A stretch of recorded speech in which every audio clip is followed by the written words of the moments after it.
maamulka degmada Cadale ee gobolka Shabeellaha Dhexe ayaa ka hadlay howlo dib u dayactir ah ee maamulka degmada oo kaashanaya dawlad goboleedka Hirshabeelle ay ku sameeyeen ceelbiyood hore ugu dugmay dagaaladii laga heshiiyay ee halkaasi hore ugu dhexmaray dadka ku nool deegaanka Koogaar ee ka tirsan degmada Cadale ee gobolka Shabeellaha Dhexe wuxuuna maamulka uu ka digay in dib loo duugo ceelbiyoodkaasi oo ay ku manafacadeen dadka deegaanka gudoomiye ku-xigeenka dhinaca arrimaha siyaasadda iyo amniga ee degmada Cadale gobolka Shabeellaha Dhexe Xuseen Muxyidiin Cabdulle ayaa ka hadlay dhibaatooyinka haysta dadka ku nool deegaanka Koogaar ee ka tirsan degmada Cadale ee gobolka Shabeellaha Dhexe dawladda Koogaar ee degmada Cadale hoos tagto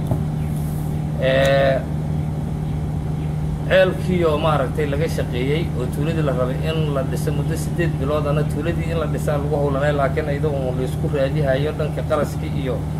la isku raadihayo iyo qaabkii wax loo qaba lahaay ayaa waxa dhacday in mar labaad hadana ceelkii dib maaragtay nimanka shalay ku dheelay ee mar labaad ay hadana ay tuugaan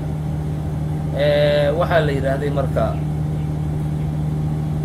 haddii la arkay ceelkii tuugan ee xoolihii meesha ay ku baaba'ayaan iyo iyadoo wax la qaban karno tuuladii aan la dhisi karin asigoo ceelkii tuugan yahay biyo la'aan aan macnaha tilaab aan la qaadi karin ceelkii hala dhisaa la yiraahdo mar labaad ceelkii maamulka Hirshabeelle iyadoo la dhiso haayo adiga niman maaragtay dan gaara kale oo un gaaban waa in gaaban wax weyn ma ahan ayaa yiraahdeen ma la dhisaayo haddii la isku celceliyeyna waxa dhacday sheeg isku celcelintii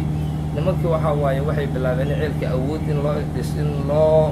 looga shaqeeyo go'aankaas ayaa la gaaray ceelkii la dhiso cidna aan loo xayirmin ceelka markii laga shaqo bilaabeen nasiib darro waxay bilaabeen hadan inay falaan dhulka waa dhibaatada ugu weyn oo colaadda hadda horseedayso oo maanta inaan ka hadlo oo qasabtay meediyaha waxa taagan hadda waxa la falo waayaa dhulka waxaa laga fasho waayaa beero waa dhul hadda aan yaraynin oo isku xirto dhanka buurta iyo dhanka isheega bari waa dhul isku wareegiisa hadda aan ka yaraynin 40 kilomitir isku wareeg la yiraahdo waxaa laga falaa leeyahay beeraha lagu wadaa shaqadii waa ciidankii oo maamulkii ciidankii meesha jooga waa loo diray waxna waa ka qabanayeen ilaa hadda waxa waaye meesha ciidan badan ay joogo qabiilada qabiilkii kale tooda meeshii ka maqnay muddo 2 sano ah oo aan lahayn dib leeyay cilna meeshii degaysiin ayagana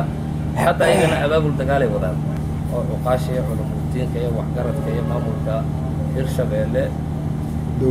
dawladda federaalka intaba aan ka codsaha oo ku soo celceliyaa sida ugu dhaqsiyaha badan leh meeshaas waa in lagu baxaa gudooyinkan ayaa maamulka degmada Cadale ee gobolka Shabeellaha Dhexe waxa ay wadeen dadaalo ku aadan horumarinta degmada Cadale iyo deegaanada hoos yimaada degmadaasi